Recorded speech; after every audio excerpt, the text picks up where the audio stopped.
The seeds of the American Civil War were sown long before the first shot was fired. As early as the late 18th century, the United States was divided over the issue of slavery. The northern states gradually abolished slavery, favoring an economy driven by industry, trade, and wage labor. In contrast, the southern states relied heavily on agriculture, particularly cotton, which depended on slave labor for profitability. The invention of the cotton gin in 1793 by Eli Whitney transformed the southern economy, making cotton production far more profitable. As demand for cotton grew in Europe, so did the demand for slaves. By the mid-1800s, the South had become fiercely protective of slavery, seeing it as vital to their economic survival and social structure. Meanwhile, the North grew increasingly abolitionist. Religious movements and moral arguments against slavery gained strength. Activists like Frederick Douglass, a former slave, spoke powerfully against the horrors of bondage. Harriet Beecher Stowe's novel Uncle Tom's Cabin shocked the conscience of many Northerners, portraying the brutal realities of slave life. The divide was not just moral, it was political. The Constitution allowed states significant powers, and Southern leaders argued that each state had the right to govern itself, including whether to allow slavery. This idea of states' rights became a rallying cry for Southerners who feared Northern interference in their way of life. Conflicts over the expansion of slavery into new territories only deepened the rift. The Missouri Compromise of 1820 and the Compromise of 1850 attempted to maintain a balance between slave and free states, but each compromise only delayed the inevitable. When the Kansas-Nebraska Act of 1854 allowed new territories to decide the slavery issue by popular vote, it led to violent clashes known as Bleeding Kansas, where pro- and anti-slavery forces fought openly. The formation of the Republican Party in 1854 further alarmed the South. The party's platform opposed the spread of slavery into new territories. Abraham Lincoln, elected in 1860 as the first Republican president, was seen by Southerners as a direct threat. Even though he initially promised not to interfere with slavery where it already existed, tensions reached a boiling point as both sides became increasingly unwilling to compromise. The South viewed Northern resistance as an attack on their culture, economy, and rights. The North saw the South as clinging to an inhumane institution incompatible with American ideals of liberty and equality. The situation was worsened by inflammatory rhetoric and mutual suspicion. Southern newspapers warned of slave revolts incited by Northern agitators, while Northern editors accused the South of plotting to extend slavery across the entire country. Trust between the regions eroded quickly. By the end of 1860, the nation stood on the brink. The Southern states, feeling politically marginalized and economically threatened, began to consider the unthinkable, leaving the Union. The ideological divide over slavery and states' rights had grown too vast to bridge. This chapter of American history reveals how deeply economic systems, moral beliefs, and political ideologies can clash within a single nation. The Civil War was not caused by a single event, but by decades of tension and failed compromises. As the country entered the 1860s, the question was no longer whether conflict could be avoided, but when it would explode. The election of Abraham Lincoln in November 1860 sent shockwaves through the Southern states. Although Lincoln had not campaigned on the immediate abolition of slavery, his opposition to its expansion into new territories was viewed as a dire threat. Southern leaders feared that under Lincoln's presidency, slavery would eventually be outlawed altogether, destroying their economic and social order. South Carolina acted swiftly. On December 20, 1860, it became the first state to secede from the Union. Its leaders issued a declaration stating that the federal government had failed to protect the rights of slave-holding states. This act marked a point of no return. Over the next 6 weeks, Mississippi, Florida, Alabama, Georgia, Louisiana, and Texas followed suit, all citing the protection of slavery and state sovereignty as their reasons. In February 1861, delegates from the seceded states met in Montgomery, Alabama, and formed the Confederate States of America. They drafted a constitution that closely resembled the U.S. Constitution, but included explicit protections for slavery. Jefferson Davis, a former U.S. Senator and Secretary of War, was elected as the Confederacy's first president. The new government declared itself independent and prepared for war, even as it claimed it only wanted peace. The North, meanwhile, was in shock. Many hoped the Southern states could be coaxed back into the Union. President James Buchanan, still in office until Lincoln's inauguration in March 1861, took no decisive action. His inaction further emboldened the South.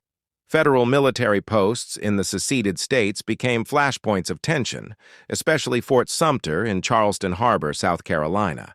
When Abraham Lincoln took office on March 4, 1861, he faced a nation already unraveling. In his inaugural address, he appealed for unity and declared that he had no intention of interfering with slavery where it existed. However, he firmly stated that secession was illegal and that he would preserve the Union. At all costs, the South rejected Lincoln's message. They saw his refusal to accept their secession as an act of aggression.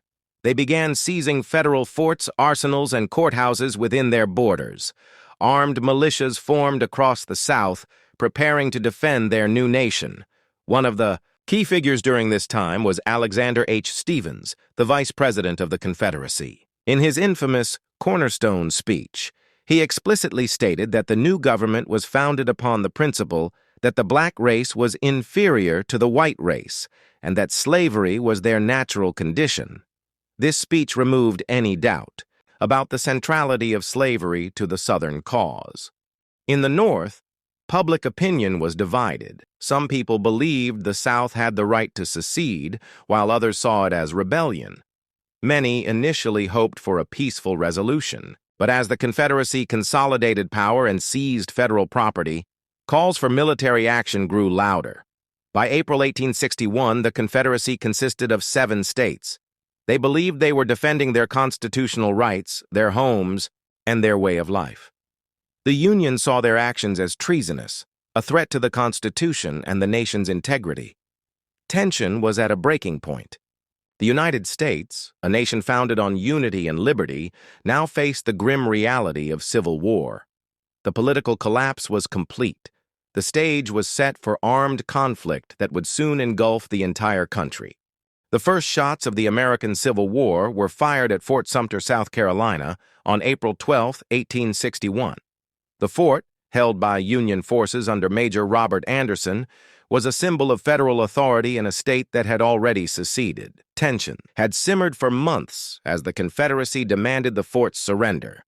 When Lincoln attempted to resupply it, Confederate forces under General P.G.T. Beauregard opened fire. The bombardment lasted for 34 hours. Despite being outgunned and surrounded, Anderson's small garrison refused to surrender until their supplies were nearly exhausted. On April 13th, they lowered the U.S. flag and evacuated the fort. Remarkably, no soldiers were killed during the exchange, but the political and symbolic consequences were enormous. The attack on Fort Sumter unified the North in a way nothing else could. Lincoln immediately called for 75,000 volunteers to suppress the rebellion and restore the Union. His call to arms was met with enthusiasm in the North, but provoked outrage in the Upper South. Virginia, Arkansas, Tennessee, and North Carolina, which had previously resisted secession, now joined the Confederacy. The Union suddenly found itself at war with 11 seceded states. Both sides scrambled to raise armies. Thousands of men rushed to enlist, often driven by a mix of patriotism, peer pressure, and a sense of duty. Neither side expected a long conflict. Many believed the war would be over in a few months. The first major land battle came on July 21, 1861, at Manassas, Virginia, near a stream called Bull Run. Union troops under General Irvin McDowell marched out from Washington, D.C., with the aim of quickly defeating Confederate forces and ending the rebellion. However, they met stiff resistance from Confederate Generals Joseph E. Johnston and Thomas Stonewall Jackson. The battle began well for the Union, with initial advances pushing Confederate lines back. But Jackson's troops held firm, earning him his famous nickname. Reinforcements arrived for the Confederates, and the tide turned. The Union Army was routed and fled back to Washington in disarray. The Confederate victory at Bull Run shocked the North and shattered hopes of a quick war. In the wake of Bull Run, Lincoln appointed General George B. McClellan to reorganize the Union Army. Known for his discipline and organizational skills, McClellan turned the Army of the Potomac into a formidable force, though he would later be criticized for his caution in battle. Meanwhile, the Confederacy struggled with its own challenges. While their soldiers were motivated and fighting on home soil, they lacked the industrial resources and transportation infrastructure of the North. The South hoped that military success and diplomatic pressure would force the North to give up, or draw in European powers, especially Britain and France, to support their cause. Skirmishes and minor battles flared across the border states and along the Mississippi River. In Missouri and Kentucky, states that remained in the Union but had significant Confederate sympathies, guerrilla warfare and political unrest created chaos.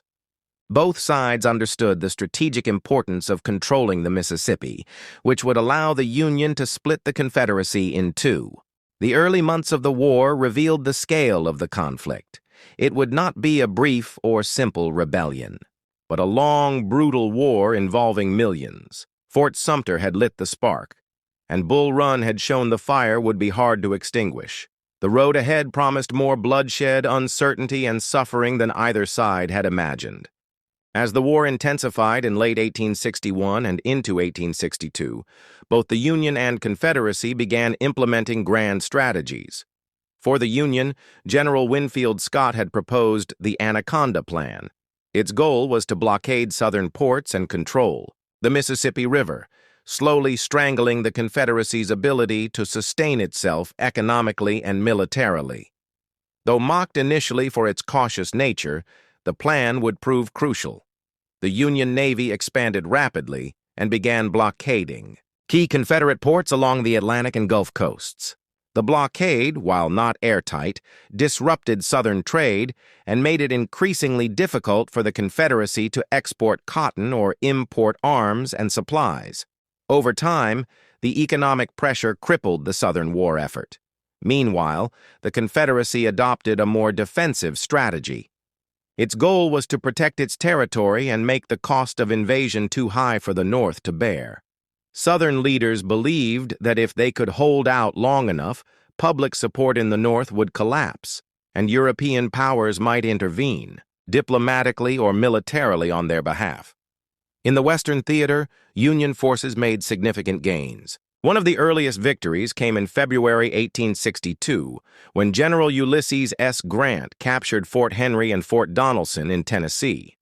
The victories forced Confederate troops to retreat from Kentucky and opened the way into the Deep South. Grant's demand for unconditional surrender made him a national hero in the North.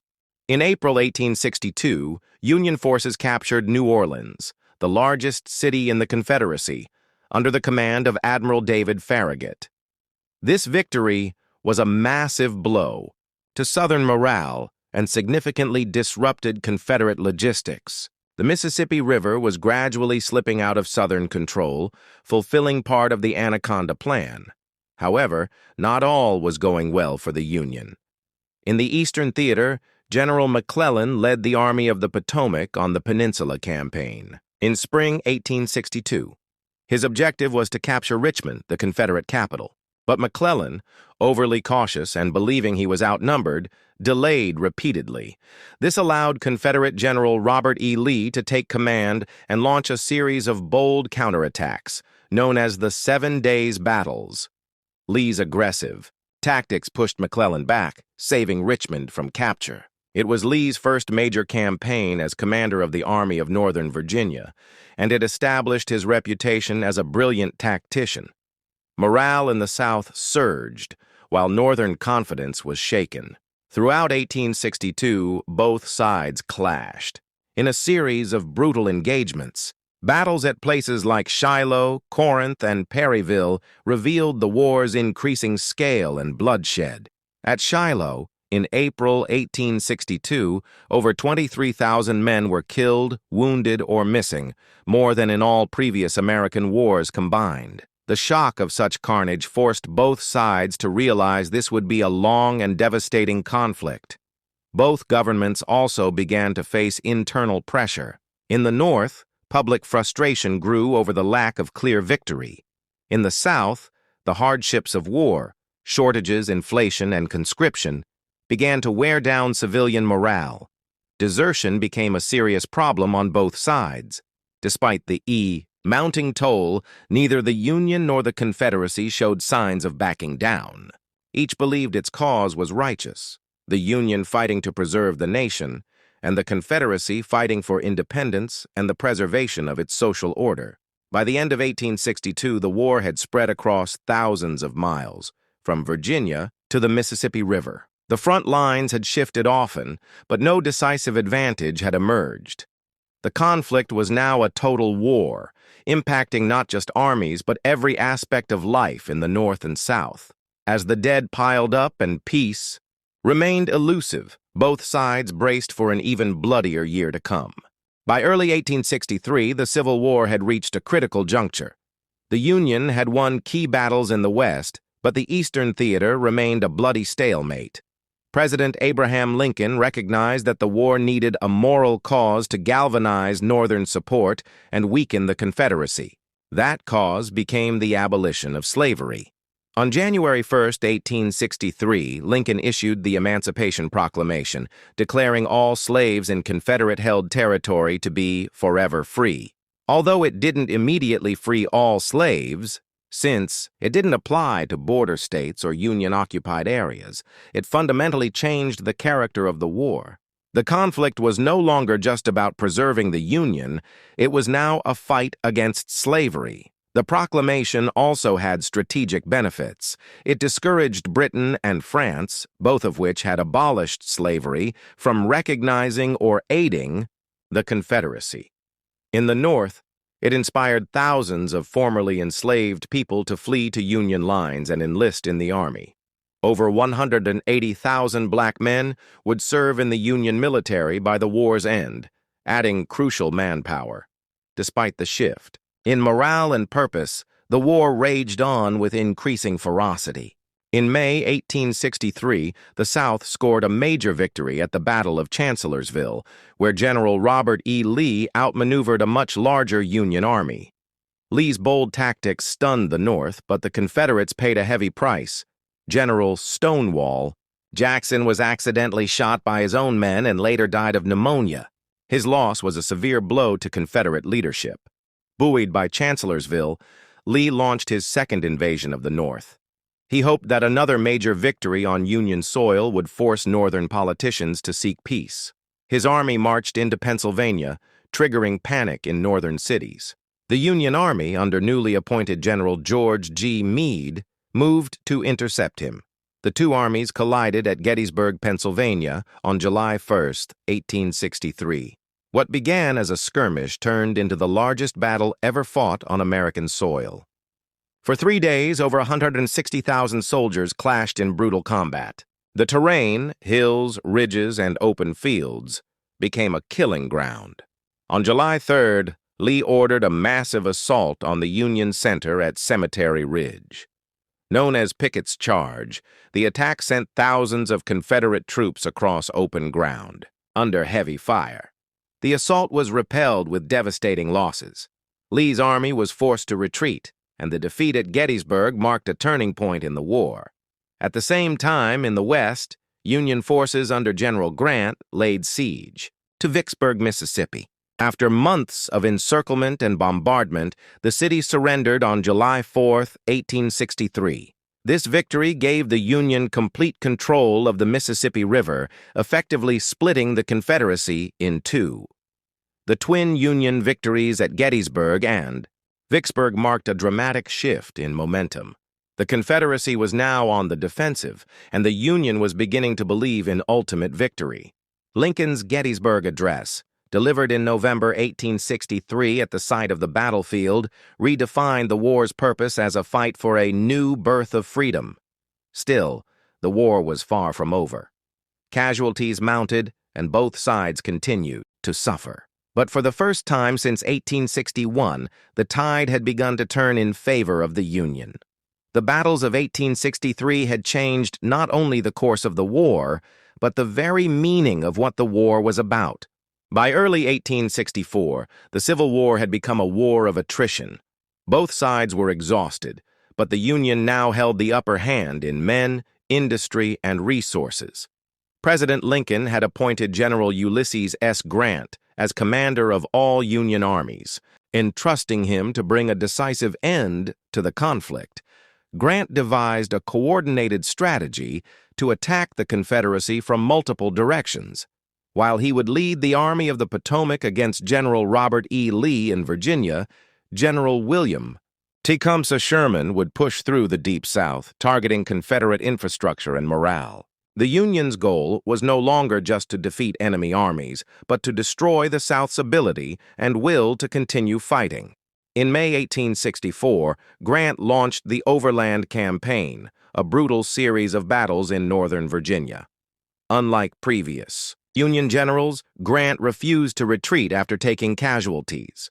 Instead, he pressed forward, engaging Lee in fierce battles at the Wilderness, Spotsylvania Courthouse, and Cold Harbor.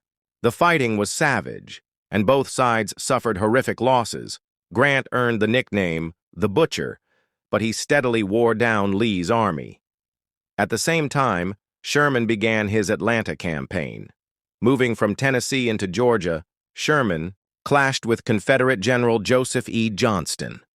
Though Johnston used delaying tactics, he couldn't halt Sherman's advance. In September 1864, Sherman captured Atlanta, a vital southern rail hub and manufacturing center. The victory was a major boost for Northern morale and helped secure Lincoln's re-election in November.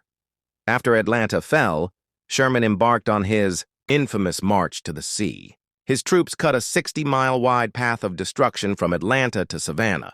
They destroyed railroads, burned crops, looted plantations, and broke the South's economic backbone. Though civilian casualties were minimal, the psychological impact was massive. Sherman aimed to make Georgia howl and show the South that resistance was futile. Sherman's campaign was one of the first examples of total war, a strategy that targeted not just military forces, but the economic and civilian resources that supported them. His march weakened the Confederacy's war effort and demoralized its population, hastening its collapse. Meanwhile, Grant continued to pressure Lee in Virginia. After months of grinding warfare, Grant laid siege to Petersburg, a critical supply center for Richmond. The siege lasted from June 1864 to April 1865, featuring constant trench warfare reminiscent of battles decades later in World War I. Supplies dwindled, morale plummeted, and Confederate forces slowly withered. As the war dragged on, the Confederacy faced growing internal problems. Food shortages, inflation, and desertions increased. The Southern government struggled to maintain control.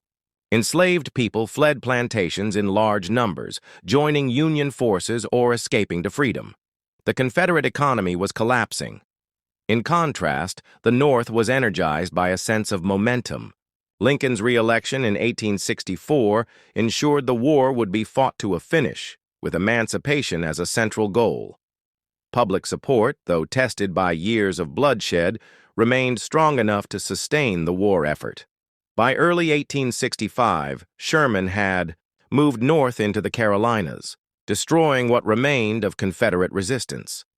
Grant tightened the noose around Lee's forces near Petersburg and Richmond. The war was nearing its inevitable conclusion. The Union had successfully implemented a strategy of coordinated offensives, destruction of resources, and relentless pressure. The South was now fighting for survival, with fewer troops, little food, and dwindling hope. The final showdown was approaching, and with it, the end of the Confederacy. By early 1865, the Confederacy was collapsing on all fronts. Union General William Tecumseh Sherman's forces were advancing northward through the Carolinas, leaving a trail of destruction. General Ulysses S. Grant was pressing hard in Virginia, tightening the siege around Petersburg and Richmond. The Confederate Army was outnumbered, starving, and losing the will to fight. On April 2, 1865, after nearly 10 months of siege, Grant's forces finally broke through the Confederate defenses at Petersburg. With Union troops pouring in, Confederate General Robert E. Lee informed President Jefferson Davis that Richmond could no longer be held. The Confederate capital was evacuated that night. Davis and his cabinet fled, and Union troops entered Richmond, the next day to cheering freedmen and Unionists. President Abraham Lincoln visited Richmond shortly after its fall. He walked through the streets, greeted by formerly enslaved people who hailed him as a liberator. The visit symbolized the victory of the Union and the destruction of the Confederate cause. Meanwhile, Lee's army attempted a final retreat westward, in hopes of linking up with remaining Confederate forces in North Carolina. But Grant relentlessly pursued him, cutting off escape routes and blocking supplies. Lee's men were starving, exhausted, and surrounded. On April 9, 1865, Lee realized further resistance was futile. He met Grant at Appomattox Courthouse, Virginia, to surrender the Army of Northern Virginia.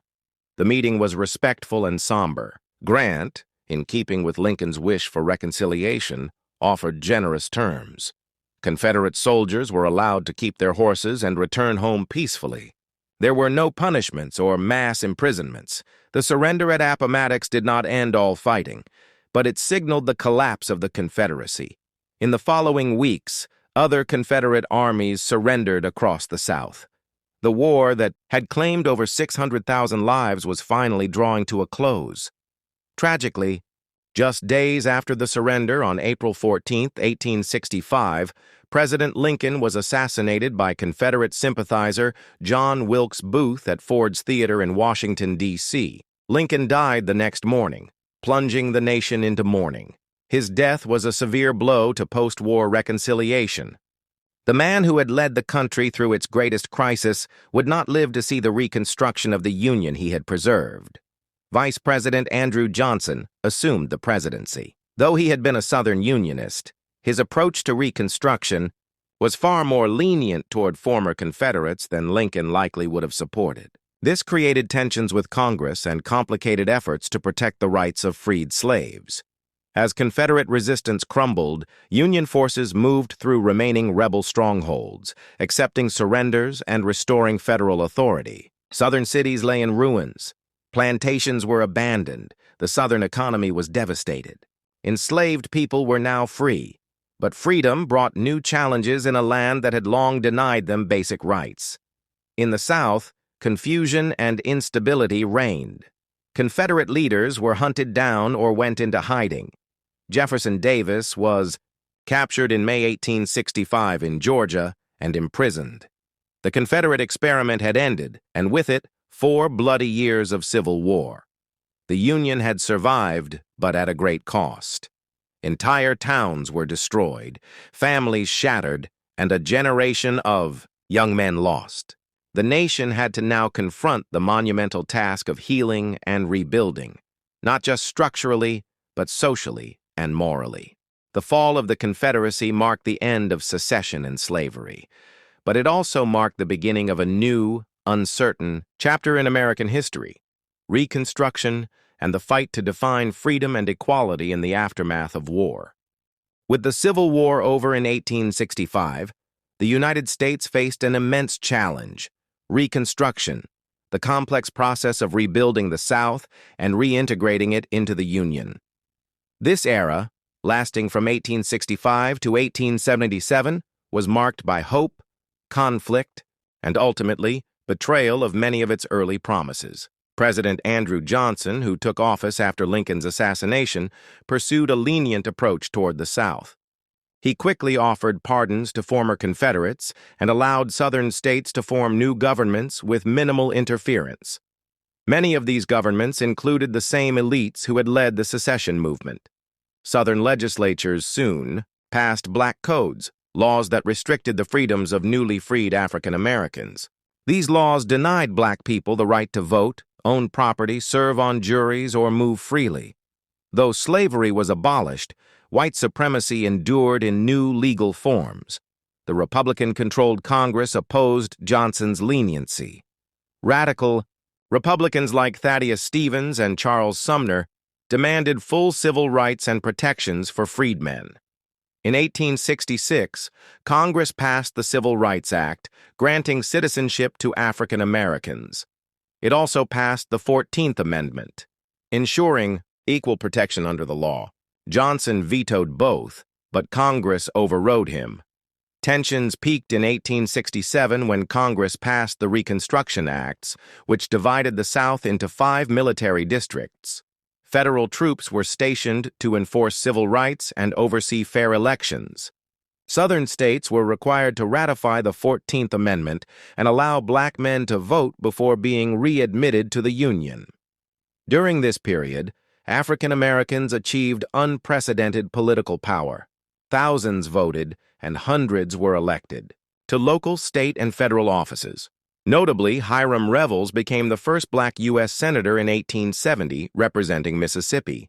Schools, churches, and communities flourished under black leadership and support from Northern allies. However, Reconstruction also sparked fierce resistance. White supremacist groups like the Ku Klux Klan emerged, using terror and violence to intimidate black voters and Republican leaders.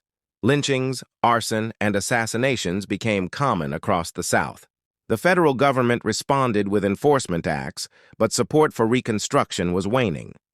In the North, public interest in Southern affairs declined. Many white Northerners began to view Reconstruction as a failure or an imposition. The Panic of 1873, a major economic depression, shifted national focus away from civil rights to economic recovery. By 1877, Reconstruction was effectively over. That year, in the disputed presidential election of 1876, Republican Rutherford B. Hayes struck a deal with Southern Democrats. In exchange for accepting his victory, Hayes agreed to withdraw federal troops from the South. This compromise of 1877 ended military enforcement of civil rights and marked the official end of Reconstruction. Southern states quickly reasserted white control. Jim Crow laws replaced black codes, creating a rigid system of racial segregation that would last well into the 20th century. African Americans were disenfranchised through poll taxes, literacy tests, and violence. The promise of Reconstruction was left unfulfilled. Still, the legacy of Reconstruction endured. The 13th, 14th, and 15th Amendments laid the constitutional foundation for future civil rights struggles. African Americans continued to fight for justice, education, and equality despite systemic oppression. Reconstruction was a pivotal era. It was the nation's first attempt at interracial democracy. It brought moments of progress, courage, and transformation.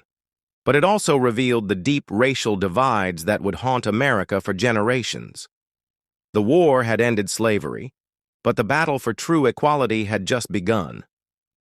If you're passionate about uncovering the forgotten stories of our past, make sure to hit that subscribe button and turn on the notification bell. Don't forget to like the video if you're enjoying the journey so far, and stay tuned, because there's so much more history waiting to be unearthed right here on Buried Truths.